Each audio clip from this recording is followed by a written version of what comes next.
Welcome all of you. Let's start Maharashtra State Board Class 10 Maths Part 1 Chapter 4 Financial Planning Practice Set 4.4 उसका question number 4 इसमें दिया है Shrimati Desai sold shares of face value ₹100 when the market value was ₹50 and received ₹4,988.20. She paid brokerage of 0.2% and GST on brokerage of 18%. Then how many shares did she sell? Okay तो देखिए श्रीमती देसाई ने क्या किया, उसने share को बेचा है, तो बेचने के बाद में उसको पैसा मिलेगा, है ना। उस शेयर की फेस वैल्यू थी ₹100, लेकिन मार्केट वैल्यू जब उसने बेची वो थी ₹50, ₹50 के हिसाब से उन्होंने शेयर को बेचा है। और उन्होंने बेचते वक्त उसका ब्रोकरेज भी दिया है ब्रोकर को, वो 0.2% के हिसाब से था, और जीएसटी भी दिया 18% ब्रोकरेज के ऊपर का। तो उसने कितने शेयर को बेचा, तो हमें तो पहले निकालना पड़ेगा कि वो अमाउंट कितनी हुई, उसी का निकालेंगे ना हम। अब अमाउंट निकालने के लिए हमारे को नंबर ऑफ शेयर चाहिए, नंबर ऑफ शेयर तो हमसे पूछा है, तो हम करेंगे क्या।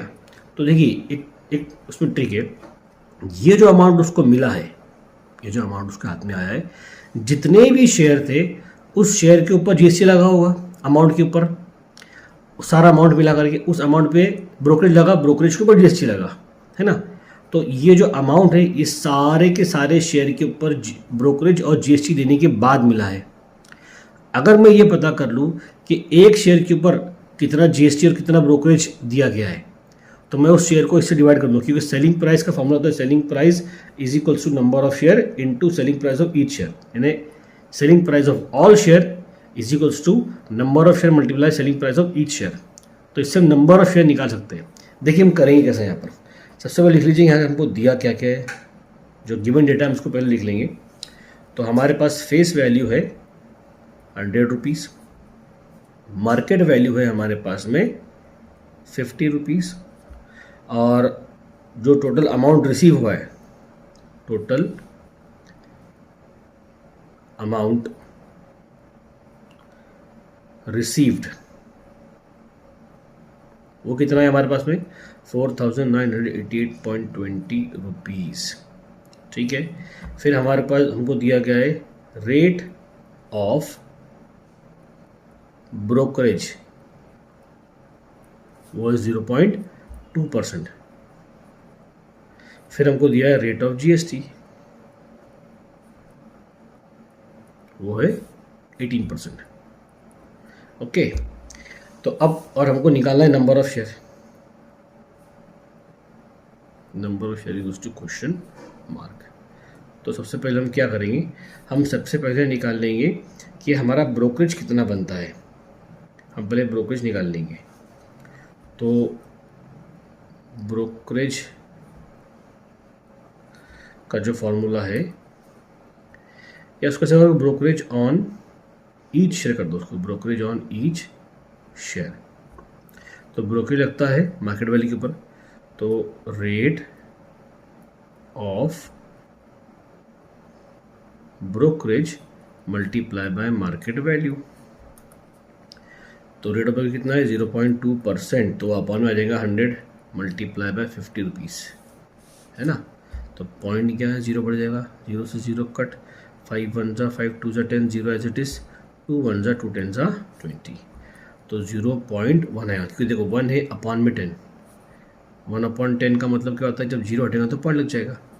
यानी कि हमारा जो ब्रोकरेज ऑन ईच शेयर आया है वो आया है 0.1 रुपीज़। ठीक है। अब इसके ऊपर हमको जीएसटी निकालना है, तो हम निकालेंगे GST on brokerage, GST on brokerage. तो वो होता है rate of GST, rate of GST multiply by brokerage. Rate of GST हमारे पास में 18% है, 18% मतलब 18/100 मल्टीप्लाई बाय 0.1। तो अब देखिए जब एक पॉइंट हटेगा ना तो नीचे एक 0 बढ़ जाएगा, वही यानी 1/10। अब 18 1 जा 18, 100 इंटू 10 कितना होगा 1000। जब 3 0 हटेंगे तो 1 2 और एक यहाँ 0 लगा कर यहाँ पॉइंट लगा दो, ऐसा हो जाएगा 0.018, ये हो जाएगा आपका ब्रोकरेज, सॉरी जीएसटी और ब्रोकरेज। तो 0.018 रुपीज़, जितने पॉइंट हटेंगे उतने ऊपर, जितने जीरो हटेंगे उतने पॉइंट ऊपर लग जाएगी। 3 जीरो हटे तो 1 2 नंबर था ना, तो जीरो लगा के तीसरा नंबर उसमें ऐड कर दो। अब देखिए इन दोनों को ऐड करके जब हम 50 में से माइनस कर देंगे ना एमई में से, तो हमें मिल जाएगा selling price of each share. तो वो निकालते हैं हम पहले, selling price of each share. तो वो हम कैसा निकालेंगे, तो market value minus brokerage plus GST on brokerage. तो देखिए मार्केट वैल्यू हमारे पास 50 है, ब्रोकरेज हमारे पास 0.1 है, और जीएसटी जो ब्रोकरेज पे लगा है वो कितना 0.018 है। तो पहले इनको ऐड कर लीजिए, तो पॉइंट करनी 1 है तो यहाँ 2 जो लगा दो, तो हो जाएगा 0.118, ये आएगा आपका आंसर इसका ऐड होने के बाद में। और जब आप माइनस करेंगे तो आपका आंसर आएगा 49.882 रुपीज़। तो ये आपका सेलिंग प्राइस है एक शेयर का, बराबर। और हमारे पास सेलिंग प्राइस अवेलेबल है सारे के सारे शेयर्स का, ये दिख रहा है आपको, टोटल अमाउंट रिसीव्ड, ये सेलिंग प्राइस है ना पूरा का पूरा। तो हमारा एक फॉर्मूला बनता है, इसको हम बोलेंगे selling price of all shares. तो बनेगा number of share multiply by selling price on each share. तो ये तो हमको दिया गया है, हमारा जो अमाउंट रिसीव होना ये वही है, अमाउंट जो रिसीव हुआ वही हमारा selling price of all share है। तो वह 4988 मतलब 4988.2 या 20 एक ही बात रहेगा। वो नंबर ऑफ शेयर हमको निकालना है तो उसको ही रखो नंबर ऑफ शेयर करके। सेलिंग प्राइस शेयर आपको ये है 49.882। अब ये निकालना है, ये इसके मल्टीप्लाई में, तो इसको ये आएगा इसके डिवाइड में आ जाएगा यहाँ पर। तो 4988.2 divide by 49.882 is equals to number of share. अब देखिएगा क्या करो, यहाँ 3 पॉइंट है नीचे है ना, तो मल्टीप्लाई में 1 लिख दो पहले। तो यहाँ पर जब ये पॉइंट कटेगा तो ऊपर 3 जीरो बढ़ जाएंगे। यहाँ पर कितने पॉइंट है, 1 पॉइंट है, तो 1 पॉइंट जब हटेगा तो नीचे 1 के हाथ में 1 जीरो बढ़ जाएगा। ओके, अब दोनों वैल्यू सेम होगी 49,882, और ये भी वैल्यू, दोनों को काट दो, ये 1 1 से कट जाएगी, 1 0 कैंसिल। तो नंबर ऑफ शेयर कितने मिल गया हमारे को, therefore number of share is equals to 100। यह है आपका क्वेश्चन नंबर 4 का सोल्यूशन और उसका आंसर। आपको श्रीमती देसाई ने 100 शेयर बेचा था, और तब उनको जीएसटी वगैरह सब काट कुट कर ब्रोकरेज चार्ज काट के उनके हाथ में इतना अमाउंट आया था। अब आइए क्वेश्चन नंबर 5 की तरफ। Mister D'Souza purchase 200 shares of face value ₹50 at a premium of ₹100. He received 50% dividend on the shares. After receiving the dividend, he sold 100 shares at a discount of ₹10, and remaining shares were sold at a premium of ₹75. For each trade, he paid the brokerage of ₹20. Find whether Mr. D'Souza gained or incurred a loss by how much. ठीक है, तो mister D'Souza ने क्या किया, उन्होंने 200 share खरीदे जिसकी face value थी ₹50, और वो शेयर एक प्रीमियम पर था, कितने, ₹100 के। प्रीमियम मतलब ₹100 उसका भाव बढ़ चुका था, मतलब 50 प्लस 100 कितना हो गया, 150। तो मार्केट वैल्यू होंगी उसकी ₹150। ₹150 के हिसाब से उन्होंने एक शेयर खरीदा, तो उन्होंने 200 शेयर कितने खरीदेंगे, हम मल्टीप्लाई कर निकाल लेंगे। फिर उनको मिला डिविडेंड 50%, वो मिलता है हमेशा फेस वैल्यू के ऊपर, तो हम निकालेंगे 200 शेयर का डिविडेंड कितना हुआ। फिर अब ये सब करके उनको पैसा हाथ में कितना आया, सारे के सारे। हाँ, फिर उन्होंने क्या किया, उन्होंने after receiving the dividend he sold 100 share at a discount. Okay, तो उन्होंने क्या किया, उन्होंने 100 शेयर बेच दिए डिस्काउंट के ऊपर, फिर बाकी के शेयर उन्होंने प्रीमियम पर बेच दिए, और हर ट्रेड पर उन्होंने 20 रुपये ब्रोकरेज दिया। देखो पहला ट्रेड क्या था, 200 शेयर का ख़रीदना, ये 20 रुपये गए, फिर 100 शेयर का बेचना, फिर 20 रुपये गए, और फिर बाकी के 100 शेयर का बेचना, फिर 20 रुपये गए। इस पूरे प्रोसेस के अंदर, इस पूरे ट्रांजैक्शन में उनके हाथ में क्या लगा, वो प्रॉफिट में गए या लॉस में गए, और अगर प्रॉफिट हो तो कितने का है, लॉस है तो कितने का है। तो देखिए हम ये सब निकालेंगे, तो हम क्या करें, हम स्टेप बाय स्टेप निकालेंगे। यहाँ पर अगर आपने गौर किया हो ना, तो हमें जीएसटी के बारे में ना दिया है ना पूछा है, तो उसको हम इग्नोर कर देंगे। Rate of GST is not given, so it will not consider. हम डायरेक्ट आते हैं हमारे सोल्यूशन के ऊपर। तो यहाँ पर पहले क्या हुआ, पहले शेयर खरीदे गए, 3 स्टेप में हुआ, शेयर का खरीदना, डिविडेंड का मिलना, फिर 100 शेयर का बेचना, फिर बाकी के 100 शेयर का बेचना। तो हम इसको 4 स्टेप में सॉल्व करेंगे। तो यहाँ लिखिए हम फॉर परचेजिंग ऑफ शेयर्स, ठीक है। यहाँ सारे परचेज की बात होगी। तो परचेज में हमारे को क्या क्या दिया है, क्या क्या लिया है, वो लिखेंगे। पहले हम सबसे पहले हमको दिया है नंबर ऑफ शेयर, कितने शेयर्स है हमारे पास में, तो वो है 200। फिर उसकी फेस वैल्यू कितनी है, तो वो है ₹50, और वो शेयर है प्रीमियम के ऊपर, ठीक है ना। तो प्रीमियम पे कितना है, वो है ₹100 के प्रीमियम के ऊपर है। और कुछ है इसके अंदर, इसमें जो हमको निकालना ज़रूरी है। हाँ, हमें चाहिए मार्केट वैल्यू। तो मार्केट वैल्यू जो हमें मिलेंगी वो मिलेंगी फेस वैल्यू को प्लस करेंगे हम किसके ऊपर, प्रीमियम से प्लस करेंगे ना। तो फेस वैल्यू हमारे पास में कितनी है, 50 + 100 दैट इज इक्वल्स टू ₹150। तो ये मिल गया हमें हमारा मार्केट वैल्यू। अब हमें चाहिए, अब हमें मार्केट वैल्यू निकालनी है पूरी के पूरी 200 शेयर के ऊपर। Market value of 200 shares. तो उसका फॉर्मूला क्या है, उसका फॉर्मूला होगा market value multiply by number of share, market value multiply by number of shares. तो नंबर ऑफ शेयर पता है कि 200 है हमारे पास में, तो मार्केट वैल्यू हमारे पास में 150 मल्टीप्लाई बाय 200, तो 15 दूनी होते हैं 30, 1 2 3 जो हम यहाँ लगा देंगे, तो 30,000 रुपये में टोटल शेयर खरीदे गए।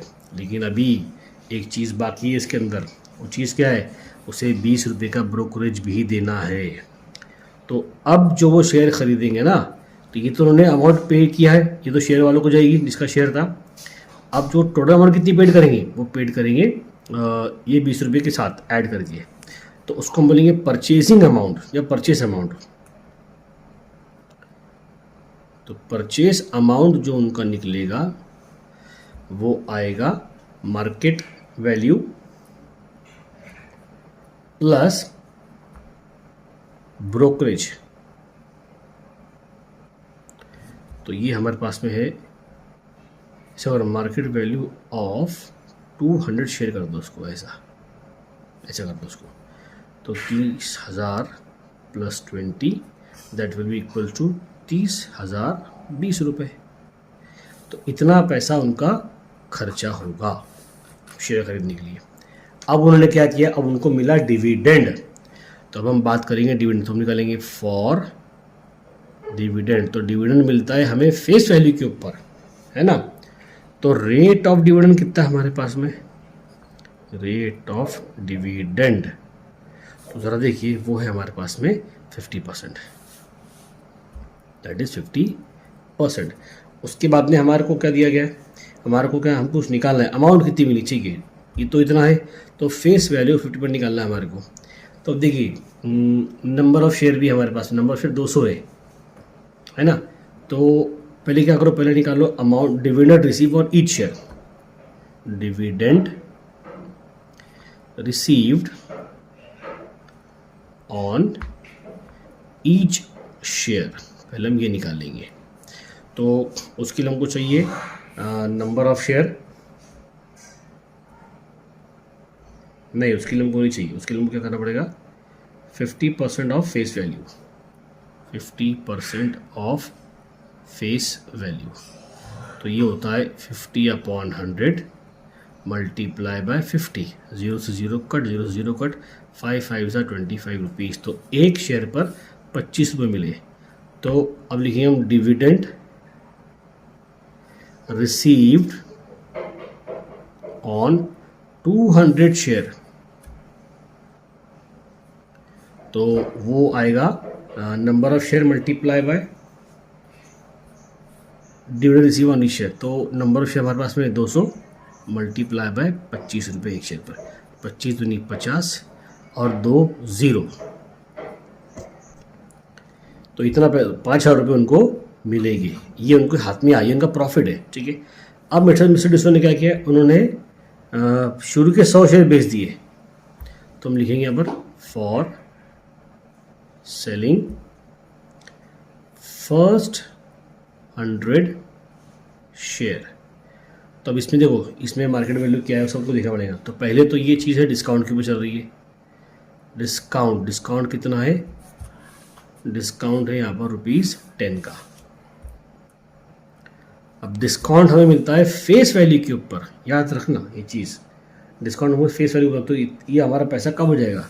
तो देखिए हमारा जो सेलिंग प्राइस रहेगा ना एक शेयर का, वो कितना रहेगा, selling price of each share, तो वो बनेगा फेस वैल्यू माइनस डिस्काउंट, तो 50 माइनस 10 दैट इज ₹40, 40 रुपये में एक शेयर उन्होंने बेचा है।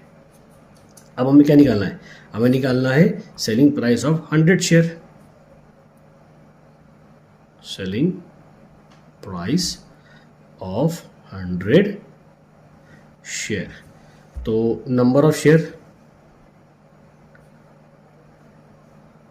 मल्टीप्लाई बाय मार्केट वैल्यू, तो उसकी मार्केट वैल्यू इतनी थी 40, तो कितना है 100 मल्टीप्लाई बाय 40 दैट इज 4,000 रुपये उनके हाथ में आए। लेकिन इतने नहीं आए, अभी एक चीज़ और बाकी है, इस ट्रांजैक्शन के ऊपर उन्हें 20 रुपये ब्रोकेज देना पड़ेगा ना, तो वो भी तुमको लिखना पड़ेगा। तो हमें ये बताना है कि amount received after selling 100 share, तो वो कितना आएगा, तो वो हम कैसे निकालेंगे, वो हम निकालेंगे selling price minus brokerage, selling price minus brokerage. हमारा सेलिंग प्राइस है 4,000 रुपये, ब्रोकरेज है 20, तो हाथ में आएगा 3,980 रुपीज़, इतना उनके हाथ में पैसा आया। अब उन्होंने क्या किया, उन्होंने बाकी के 100 शेयर बेच दिए, तो वो आखिरी के थे क्योंकि उनके पास कुल मिला के 200 शेयर थे, तो हम लिखेंगे फॉर सेलिंग रिमेनिंग 100 शेयर, आखिरी के जो बचे कुछ 100 शेयर थे उस पर बात करेंगे हम। तो वो शेयर कहाँ पर था, वो शेयर क्या फेस वैल्यू पर बिका, नहीं, तो remaining share was sold at premium, और प्रीमियम बताओगे, ठीक है, तो प्रीमियम था हमारे पास में, तो हम लिख देंगे यहाँ पर प्रीमियम एट प्रीमियम ₹75। तो अगर ये ₹75 है तो हमारा जो मार्केट वैल्यू निकलेगा ना, वो निकलेगा हमारा face value plus premium that is 50 plus 75 is equals to ₹125, ये हमारा मार्केट वैल्यू बनेगा। अब हम क्या करेंगे, अब हम इसको बेचेंगे, हमने निकाला मार्केट वैल्यू, तो यही हमारा होगा selling price of each share, 125 रुपये में एक शेयर बिका है। अब हम निकालेंगे सेलिंग प्राइस ऑफ 100 शेयर, तो हमारा फॉर्मूला बनेगा number of share multiply by selling price of each share. Number of share है हमारे पास में 100 और हमारा सेलिंग प्राइस है 125, हमको दिया गया है, तो टोटल हमारे शेयर बिके 12,500 रुपये के अंदर। लेकिन इसमें हमें ब्रोकेज भी तो काट के मिलेगा ना, वो भी तुमको देखना है, तो हम लिखेंगे amount received after selling shares, तो हमारे हाथ में अमाउंट आएगा, देखिए, तो वो क्या बनेगा हमारा formula, selling price minus brokerage, selling price minus brokerage.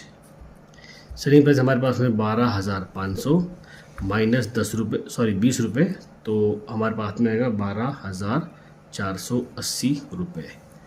ये अमाउंट उनके हाथ में आया। अब देखिए उनके पास में टोटल अमाउंट उनके पास में कितना आया ये हम देखेंगे पहले। सबसे पहले तो उन्होंने लगाया तो ये इतना पैसा था कि हम निकाल चुके थे। ये पैसा उन्होंने इन्वेस्ट किया था ना, ये एक डिविडेंड के 5,000 रुपये, फिर पहले 100 शेयर बेचने पर इतने और बाद के 100 शेयर बेचने पर इतने। तो हम यहाँ निकालेंगे total amount receive by mister D'Souza. तो total amount received by mister D'Souza.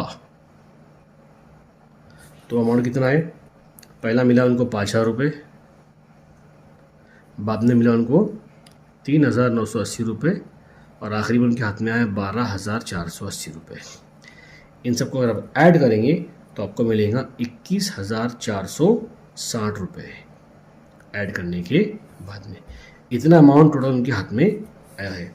अब देखो लगाया कितना था उन्होंने, लगाया था 30,020 रुपये, हाथ में कितना है 21,460, तो लॉस में गए ना। तो हम लिखेंगे टोटल अमाउंट रिसीव्ड